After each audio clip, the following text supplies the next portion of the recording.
আসসালামু আলাইকুম। প্রিয় দর্শক, অন্য মঞ্চের আলাপচারিতায় আপনাদের সকলকে আমন্ত্রণ জানাচ্ছি।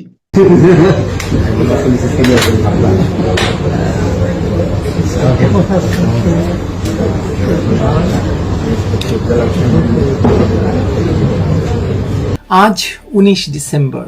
গতকাল যে বাংলাদেশে আপনি বাস করতেন তার সঙ্গে আজকের বাংলাদেশের কোনো মিল নেই। সারা দেশে ছড়িয়ে পড়া ভয়ঙ্কর সহিংস একটি রাত পার করে সকাল হয়েছে। রাষ্ট্র চুপ। রাষ্ট্রের প্রধানের পদটি যিনি দখল করেছেন, রাতভর যমুনায় তিনি নাক ডেকে হয়তো ঘুমিয়েছেন। ওদিকে ক্যান্টনমেন্টে আরেক সশস্ত্র নাগরিকও হয়তো শান্তির ঘুম ঘুমিয়েছেন। কেবল অশান্তি, নিরাপত্তাহীনতা, মৃত্যু ভয় আর দেশের ভেতর ঘটা সহিংসতা কখন নিজের বাড়িতে এসে পড়ে সে চিন্তা নিয়ে নাগরিক সকল কাটিয়েছেন বিনিদ্র রাত। ঘটনাক্রমটি ভাবুন। হাদির মাথায় গুলি করা হলো, দায় চাপানো হলো আওয়ামী লীগ আর ভারতের ওপর। তারপর থেকে জুলাই সন্ত্রাসীরা রাস্তায় নেমে এই ভারত ভেঙে ফেলে, তো লাশ ফেলে দেয়, কিন্তু ভারতের কিছুই করতে না পেরে তারা নিজের দেশটাকেই জ্বালানোর আহ্বান জানাতে লাগলো। আর যখনই সিঙ্গাপুর থেকে হাদির মৃত্যুর খবর ছড়ানো হলো, তখনই শুরু হলো আসল খেলা। আপনার কি মনে হয় না যে হাদিকে গুলি করা থেকে হাদির মৃত্যু ঘোষণা পর্যন্ত সবই খুব কৌশলে, ধাপের পর ধাপ হিসেব কষে পরিস্থিতি এই ভয়াবহ সহিংস জায়গায় নিয়ে আসা হয়েছে? এবং এখন এর পরবর্তী ধাপে ইউনূসকে টেনে নামানোর চেষ্টা শুরু হলে কি কেউ আশ্চর্য হবেন? আমি হব না। তবে একটু থামেন। হতে পারে ইউনূস নিজেকে রক্ষায় জরুরি অবস্থার পথও বেছে নিতে পারেন।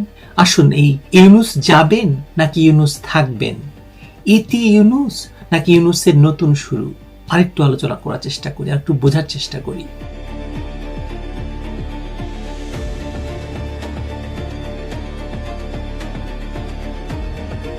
হাদির মৃত্যুর আড়ালে অনেকগুলো পুরনো হিসেব, গোপন পরিকল্পনা আর রাষ্ট্র, মব, গোয়েন্দা ইত্যাদি জোটের গভীর দ্বন্দ্ব একত্রিত হয়ে গোটা দেশকে আগুন ধরিয়ে দিয়েছে।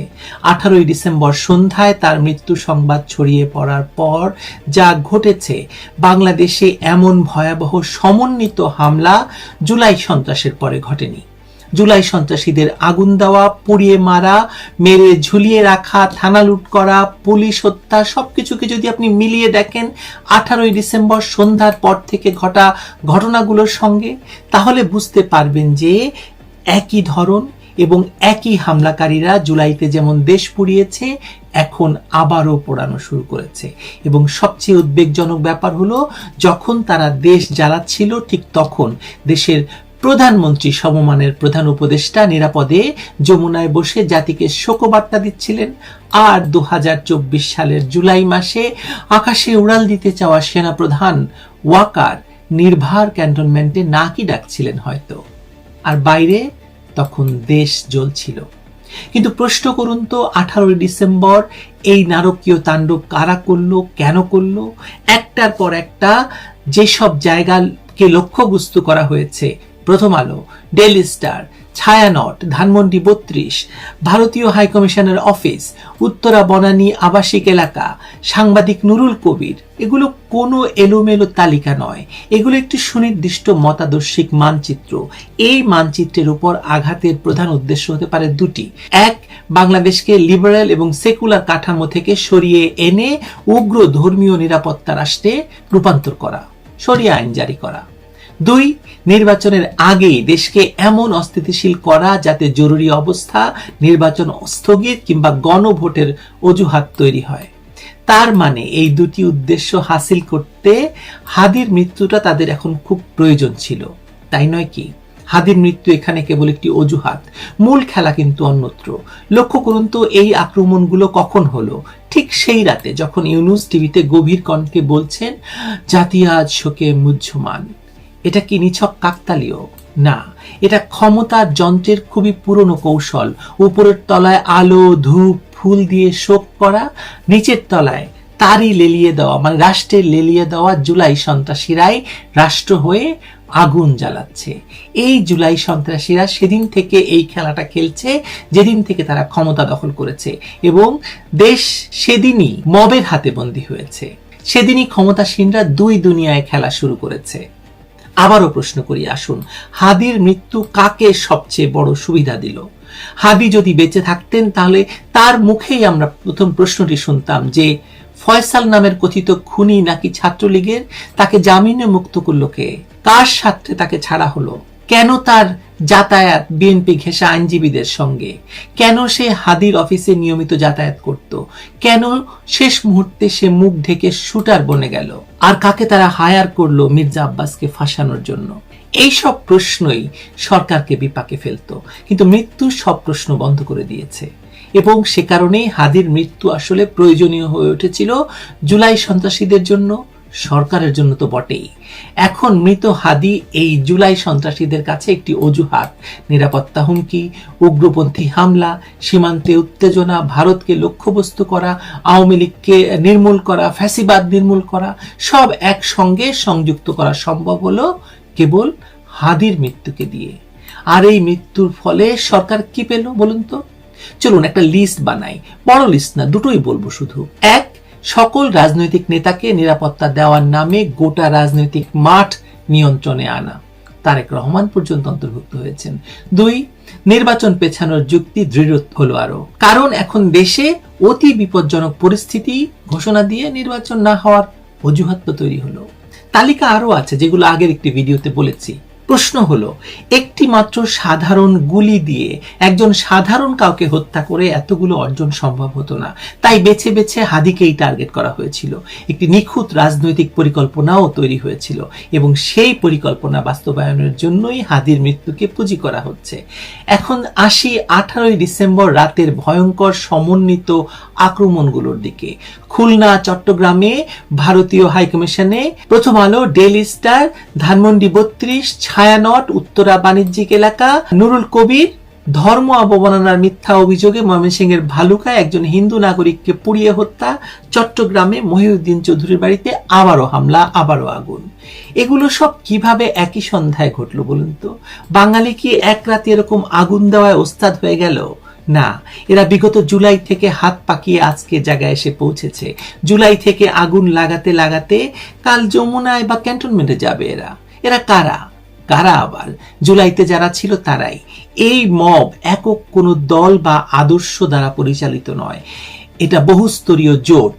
জামাত শিবির, উগ্র ডান ধর্মীয় গোষ্ঠী, তাদের হাতে থাকা লুট হওয়া অস্ত্র, পাকিস্তানি গোয়েন্দা নেটওয়ার্কের সঙ্গে দেশীয় গোয়েন্দা চক্র, আর সবচেয়ে বিপজ্জনক ইউনূস সরকারের রাষ্ট্রযন্ত্রের নীরব প্রত্যক্ষ সমর্থন।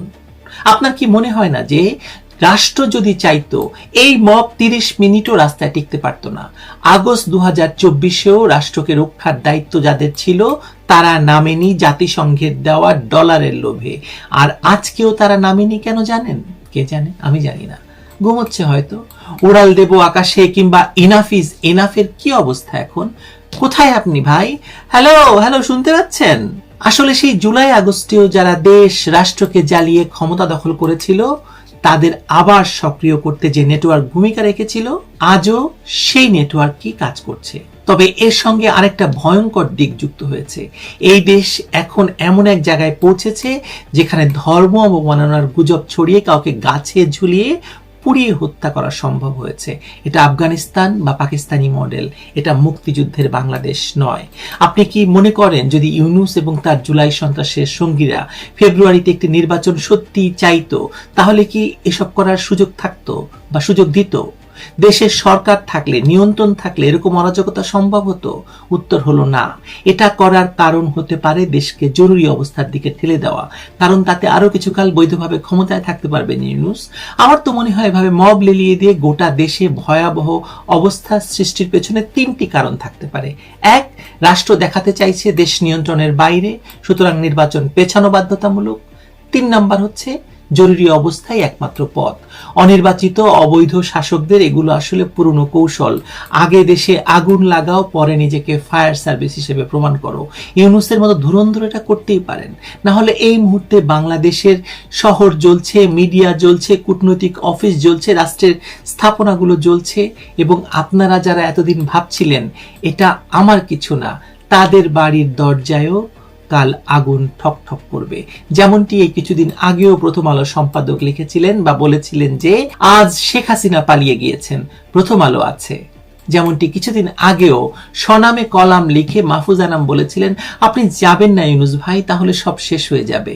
এখন দেখা যাবে সব শেষ হয়ে যাওয়ার বিনিময়ে হলেও ইউনুস থাকছেন। কিংবা দাঁড়ান, গল্পের শেষে আরেকটা গল্প আছে, বলছি। ভাইরে ভাই, দাঙ্গা কখনো দল দেখে না, মতাদর্শ দেখে না। দাঙ্গা শুধু দেখে রাষ্ট্র কোথায় দুর্বল।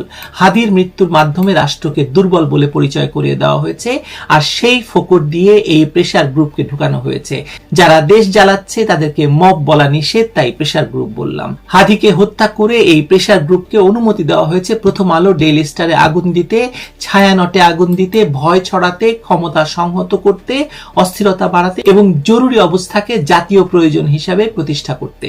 ইউনুস সরকার হয়তো আজ যমুনায় বসে বসে ভাবছে যে তারা খুব চালাকির খেলা শেষ করেছে, কিন্তু ইতিহাসের একটা চিরন্তন আইন আছে, যে আগুন তুমি অন্যের ঘরে দাও সেটা শেষমেশ তোমার ঘরেও লাগে। আফগানিস্তান, পাকিস্তানের উদাহরণ থেকে বলি, বোতলবন্দি দৈত্য একবার মুক্তি পেলে তাদেরকে আবার বোতলে ঢোকানোর সাধ্য ইউনুস মহাজনের কেন? কারোরই থাকবে না। শেখ হাসিনা এই দৈত্যকে বহু কষ্টে দমন করেছিলেন, দমনে রেখেছিলেন। হাদির লাশকে সিঁড়ি করে ইউনুস এবং তার জুলাই সঙ্গীরা যে পথে এগুচ্ছেন, সেই পথ এত সরু যে রাষ্ট্র একবার সেখানে নামলে ফিরে আসতে কত বছর লাগে সেটা আপনার আমার হিসেবের বাইরে। বাংলাদেশ হাঁটছে সেই পথে। বাংলাদেশ তো আর একা একা হাঁটতে পারে না। ইউনুসের মতো একজন ভয়ঙ্কর কুৎসিত ক্ষমতা লিপসু তার জুলাই সন্ত্রাসীদের দিয়ে বাংলাদেশকে সেই পথে হাঁটতে বাধ্য করছে। শেষ করি, গল্পটার কথা বলেছিলাম সেটি দিয়ে। আরেকটি 5 আগস্টের মতো আরেকটা দৃশ্য সাজাতে ইউনুস কিংবা তাকে যারা ক্ষমতায় বসিয়েছে তাদেরকে হাদি কার্ডটি খেলতেই হয়েছে। রাজনৈতিক বিশেষজ্ঞ না হয়েও আপনিও সেটা বুঝতে পারছেন, হয়তো পারার কথা। দেশি বিদেশি বিভিন্ন উৎস থেকে অঢেল অর্থ আসছে, সেটা দিয়ে যখন তখন লালু ভুলু কালুদের রাস্তায় নামানো হচ্ছে। চুপ চুপ চুপ, সকল পক্ষ চুপ। ওয়াকার চুপ, আমেরিকান দূতাবাস চুপ, ব্রিটিশরা চুপ, ইউরোপিয়ান ইউনিয়ন নীরব, সবখানে কবরের নিস্তব্ধতা। ইউনুসকে মাথায় রেখে এখন পুরো শরীরের কেউ হাত, কেউ পা, কেউ পশ্চাৎ দেশ সেজে দেশটাকে লুটছে জামায়াত, বিএনপি, এনসিপি সহ জঙ্গিরা। নির্বাচন হলেই ক্ষমতায় যাবে শুধু বিএনপি, বাকিরা কি আঙুল চষবে তখন? তাই একজন হাদিকে প্রয়োজন হলো এই জুলাই সন্ত্রাসীদের। ইনকিলাব মঞ্চ বানিয়ে বরিশাল থেকে হাদিকে আনা, তাকে দিয়ে এমন সব কথা বলানো যা ভদ্র সমাজে মুখে আনা যায় না, তাকে সামনে ঠেলে দেওয়া, রাতারাতি তাকে আওয়ামী লীগ আর ভারত বিদ্বেষী আইকন বানিয়ে তারপর ঠুস করে দেওয়া। আর তারপর দোষ চাপানোর জন্য আছেন মির্জা আব্বাস, ভারত এবং আওয়ামী লীগ। ব্যাস, আরেকটা 5 আগস্টের প্লট তৈরি হয়ে গেল। এখন হবে নতুন গল্প, তাতে থাকবে বিপ্লবী সরকার, নতুন সংবিধান, এসব গপ্প আর গপ্প। দেশ পুড়বে, ছারখার হবে, মানুষ মরবে। ইউনুস হয় থাকবে, না হয় ক্ষমতার পুরোটা ছেড়ে দিয়ে যেতে হবে তাকে, যারা তাকে ক্ষমতায় বসিয়েছিল সেই লালু ভুলু কালুদের হাতে। সরি, ভুলু আর কালুদের হাতে। লালু আপাতত বাদ পড়ছে বলে মনে হয়। লালুকে আপনারা জানেন, না হলে আবার বলবো। ভালো থাকুন সবাই। হাদির রুহের মাগফিরাত কামনা করছি। ৭১ সালের পর বাংলাদেশ নিয়ে সবচেয়ে বড় চ্যালেঞ্জের মুখে ভারত। এই প্রসঙ্গটি এই কারণেই বলছি যে বাংলাদেশে যে পরিস্থিতি, যে অগ্নিগর্ভ তৈরি হয়েছে, আপনি যদি হঠাৎ করে আজকে রাতে বা কালকে শোনেন যে গতকাল বৃহস্পতিবার রাতে বাংলাদেশের প্রধান জাতীয় দৈনিক প্রথম আলো কিংবা ডেইলি স্টারের অফিসে ঢুকে যেভাবে ভাঙচুর, লুটপাট করা হলো, কিংবা সেখানকার কর্মীদেরকে অবরুদ্ধ করে রাখা হয়েছিল, কিংবা ছায়ানট ভবনে যেভাবে ভাঙচুর, লুটপাট এবং অগ্নিকাণ্ড ঘটানো হলো, ঠিক একইভাবে যদি আপনি হঠাৎ করে শোনেন যে ভারতীয় দূতাবাসে ঢুকে অগ্নিকাণ্ড ঘটানো হয়েছে, লুটপাট করা হয়েছে, কিংবা কর্মীদের হেনস্থা করা হয়েছে, তাহলে কিন্তু এই মুহূর্তে অবাক হবার কিছু থাকবে না। বাংলাদেশ আসলে একটা অগ্নিগর্ভের মধ্যে। এটা অনেকদিন ধরে, গত 1.5 বছর ধরেই একটা অগ্নিগর্ভ হয়ে আছে এবং সর্বশেষ অগ্নিগর্ভ আরো তৈরি করবার একটা প্রচেষ্টা চলছে। বিশেষ করে আপনারা জানেন যে জাতীয় সংসদ নির্বাচন, ত্রয়োদশ জাতীয় সংসদ নির্বাচনের একটা সময় ঘোষণা করা হয়েছে যে এই সময়সীমার মধ্যে ইলেকশনটা হবে। এই সময়সীমা ঘোষণার ঠিক পরের দিন 11 ডিসেম্বর তফসিল ঘোষিত হলো। 12 তারিখে বাংলাদেশে একটি অনাকাঙ্ক্ষিত ঘটনা ঘটলো। একজন রাজনৈতিক নেতা, ইনকিলাব মঞ্চের আহ্বায়ক ওসমান হাদি, যিনি ঢাকা 8 আসনের স্বতন্ত্র প্রার্থী হিসেবে নির্বাচনী ক্যাম্পেইনও চালাচ্ছিলেন, তাকে নির্বাচনের তফসিল ঘোষণা ঠিক পরের দিন গুলি করে হত্যা করা হলো গত 12 ডিসেম্বর। গতকাল 18 ডিসেম্বর রাতে তাকে বিদেশে সিঙ্গাপুরে মৃত ঘোষণা করা হয়েছে।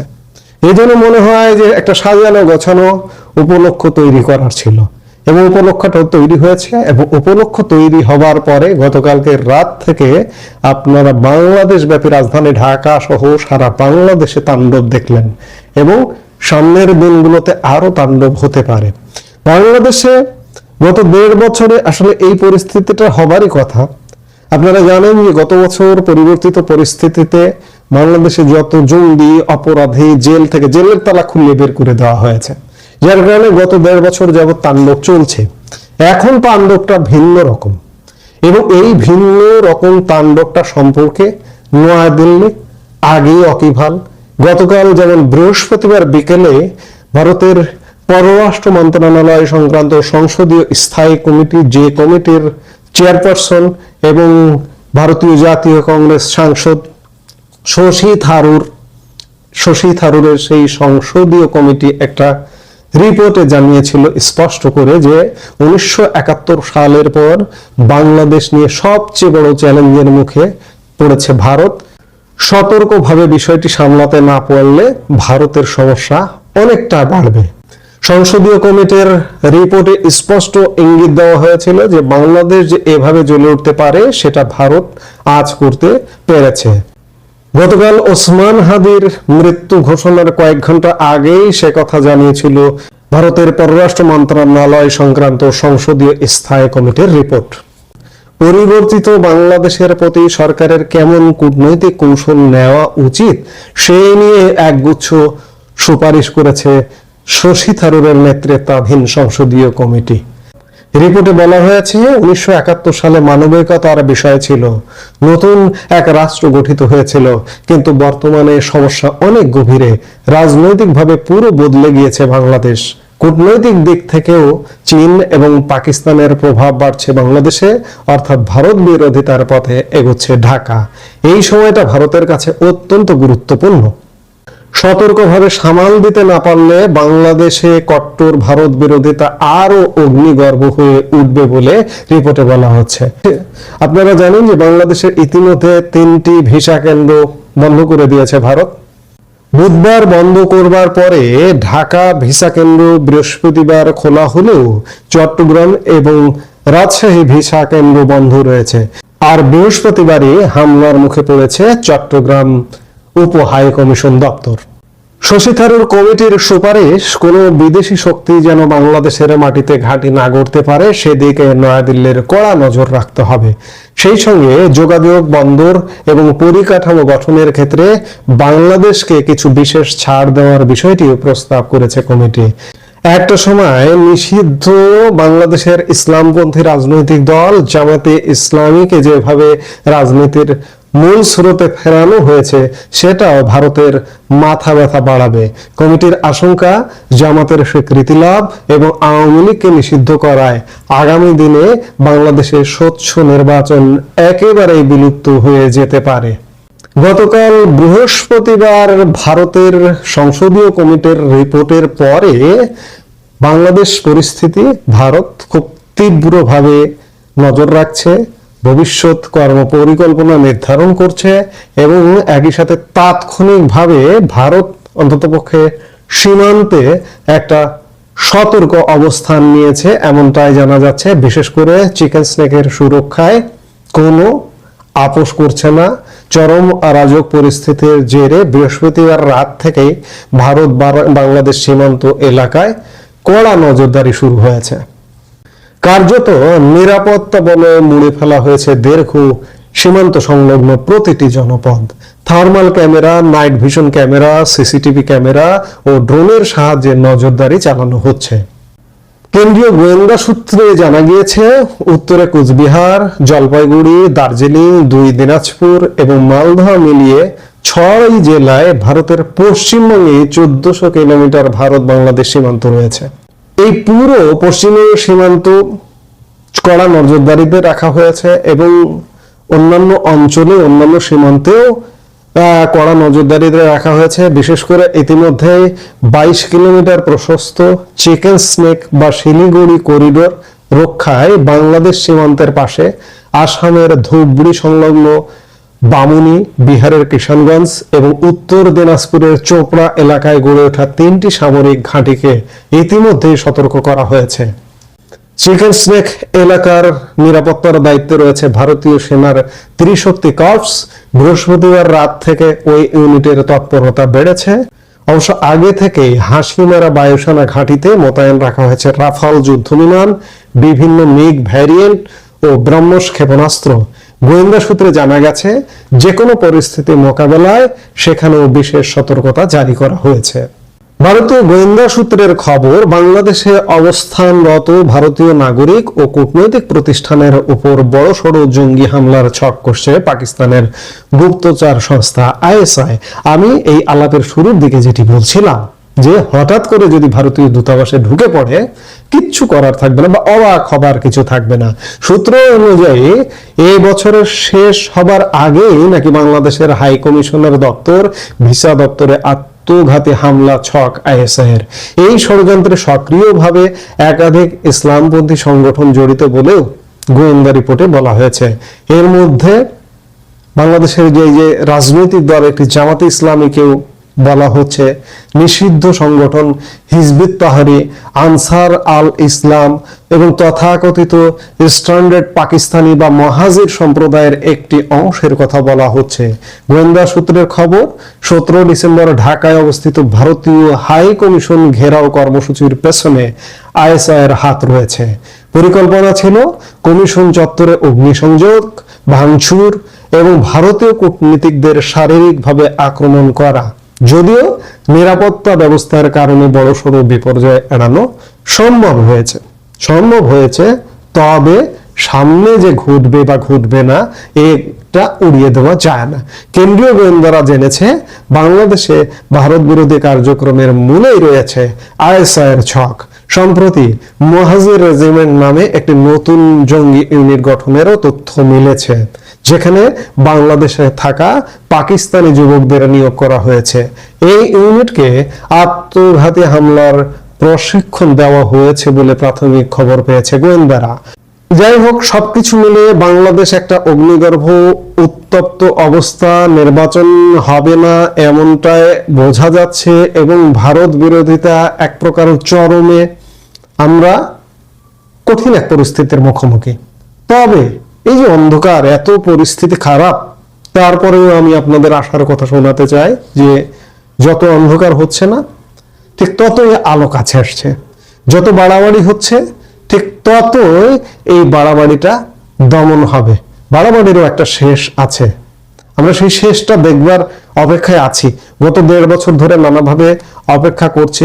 এই বুঝে আলোর ঝলকানি আসছে, এই বুঝে আলো দূরে সরে যাচ্ছে, নানা রকম ঘটনা ঘটছে পর্দার আড়ালে নেপথ্যে। আমরা নিশ্চয়ই আলোর পথে হাঁটবো। কোনো অনিষ্ট শক্তি হয়তো আমাদেরকে সাময়িক গর্তে ফেলে দিয়েছে, সাময়িক গর্তে ফেলে দেবে, কিন্তু ইন দ্য লং রান আমরা আলোর পথে আসবই। আপনারা হয়তো সারা বাংলাদেশের মানুষ, টেকনাফ থেকে তেতুলিয়ার মানুষ চিন্তিত। প্রত্যেকটি মানুষ, একটা সাধারণ শ্রমজীবী মানুষের জীবনেরও নিরাপত্তা নেই।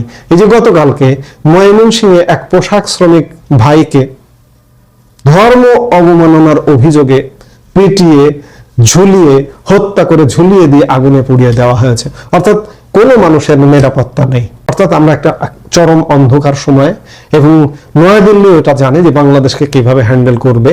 তারা ইতিমধ্যেই হ্যান্ডেল করছে, শর্ট টার্মে হ্যান্ডেল করছে। তারা সীমান্তে নজরদারি বাড়িয়েছে, নিরাপত্তা বাড়িয়েছে, এবং লং টার্মে বাংলাদেশকে কিভাবে হ্যান্ডেল করা যায় তারা সেই কর্মপরিকল্পনা করছে। এবং বাংলাদেশ রক্ষা করারও যারা রক্ষা করতে পারে, যাদের দ্বারা রক্ষা হতে পারে, সুরক্ষা হতে পারে, তারাও পরিকল্পনা করছে। আমরা নিশ্চয়ই রক্ষা পাবো, আমরা সেই রক্ষা পাওয়াটাই দেখতে চাই। এই মুহূর্তে পর্যন্ত সবাই ভালো থাকুন, সুস্থ থাকুন।